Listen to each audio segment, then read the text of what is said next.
All right, welcome back. In part one, we got our heads around the basics of wind power. Today, we're going deeper. I mean, literally, out into the deep ocean where the winds are fiercest and the engineering challenges are, well, just massive. We're diving into the next frontier of clean energy, floating offshore wind. So here's what we're going to cover. First, the incredible engineering that makes these things even possible. Then, we'll look at the different designs that are all competing to be the best. After that, we'll zoom out to see where all this fits into the global energy market, and finally, we'll meet the pioneers pushing this floating revolution forward. Okay, so let's start with the big question. How on earth do you put a wind turbine that's taller than a skyscraper out in the middle of the deep sea? You know, the traditional offshore turbines, they're just bolted right onto the seabed, and that works great in shallow water. But what happens when that seafloor is just way too deep to build on? Well, that is the exact problem that has unlocked a whole new world of engineering. When you can't build up from the bottom, you have to float on the top. And to make that work, engineers had to master three core principles. First up is buoyancy. This is the exact same force that keeps a massive aircraft carrier from sinking. The platform, usually made of steel or concrete, has to be big enough to push aside or displace enough water to create an upward force that can hold up the thousands of tons of the turbine sitting on top of it. It's basically a life raft, but for a giant machine. But, you know, just floating isn't good enough. You have to stay stable, especially when you're being battered by waves and wind.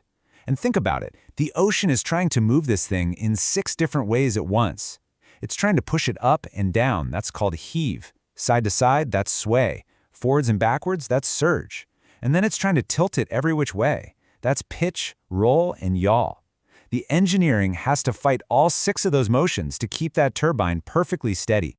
And finally, you can't just let it float away. That's where mooring comes in. But these aren't just rigid poles. A better way to think about it is like a leash. It's a whole system of massive chains and anchors that tethers the platform to the seabed, holding it in place, but with just enough give to move with the currents.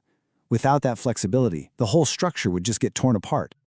So, with those principles in mind, how do engineers actually build these things? Well, they've come up with 4 main answers to this floating puzzle. Each one is a pretty genius way to keep a giant turbine stable out in the open ocean. We've got the spar buoy, the semi-submersible, the tension leg platform, and the barge. Let's quickly break down the big idea behind each one. The spar buoy and the semi-submersible are probably the 2 most established designs right now. The spar is basically a long, weighted tube. Most of it is underwater, which gives it a super low center of gravity for stability, kind of like the keel on a sailboat. On the other hand, the semi-submersible is more like a big floating triangle.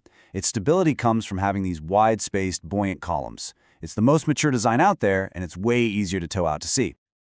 The next 2 designs are pretty much polar opposites. The tension leg platform, or TLP, is this high-tech wonder. It's actually buoyant enough to float higher, but it's pulled down by its mooring lines. That tension makes it incredibly rigid. Then you've got the barge, which is the simplest idea of all. It's basically a giant, flat, floating box that relies on its sheer size and surface area for stability, which, as you can imagine, makes it a bit more rocky in the waves. And that really brings us to the key trade-offs, doesn't it? There is no single best design here. The spar is super stable, but it's a total nightmare to transport. The high-tech TLP is smaller, but it's technically risky. So choosing the right platform is this complex balancing act between water depth, wave conditions, and, of course, cost. Okay, so the technology is brilliant. It's there. But what about the demand? To really understand the future of floating wind, we need to zoom out and look at the global market. See where this tech fits into the bigger energy picture. And the global appetite for wind power is absolutely exploding. I mean, in 2024 alone, the world installed a staggering 117 gigawatts of new capacity. That is a record-breaking amount of energy. It's enough to power entire countries, all brought online in just 1 year. But here's the thing. That growth is not happening everywhere equally, not even close. In fact, the story of new wind power right now is largely a story about China. The country is just dominating new installations, building out the vast majority of that global total. They now control half of the world's entire offshore wind capacity. And this is a really important point. This explosive growth is also really fragile. As the Global Wind Energy Council points out, progress in the West is actually stalling. Because of policy issues and failed projects in places like the US, the UK, and Denmark, short-term forecasts have been slashed by almost a quarter. It's a pretty stark reminder that amazing tech isn't enough. You need the political and economic support to back it up. So, let's bring it all back to our floating platforms and see exactly where they fit into this massive and sometimes pretty turbulent global market. The ambition for the future is just huge. By 2030, the goal is to be installing 34 gigawatts of offshore wind every single year. That's a massive scale up from where we are today. But, well, that's the ambition.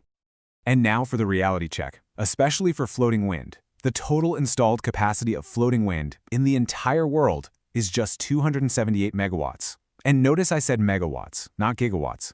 It is a tiny, tiny fraction of the goal. It just highlights this enormous gap between where we are today and where we need to be. And that tiny amount of capacity is also super concentrated. Right now, only a handful of pioneering countries have installed any floating wind at all, with Norway and the UK leading the pack for now. But things are definitely moving, and fast. There are major projects in the pipeline that could change this picture dramatically. Off the deep waters of California, a massive 1.6 gigawatt project is being developed. The UK has committed over 15 gigawatts of future capacity to floating designs, and countries with really deep coastal waters, like Japan and Korea, are making huge bets on this technology. So, what's the big takeaway from all this? I think it's this. Floating wind is a technology with absolutely game-changing potential. It's built on truly brilliant engineering. But at the same time, it's a tiny fledgling sector, right at the very beginning of its journey. And that journey is defined by this incredible contrast, immense opportunity on one side and some really significant hurdles on the other. Which leaves us with one final, fascinating question to think about. As this revolution starts to unfold, and nations race to tap the power of the deep seas, which one of these competing floating designs will actually win out and become the foundation of our energy future? The race is on.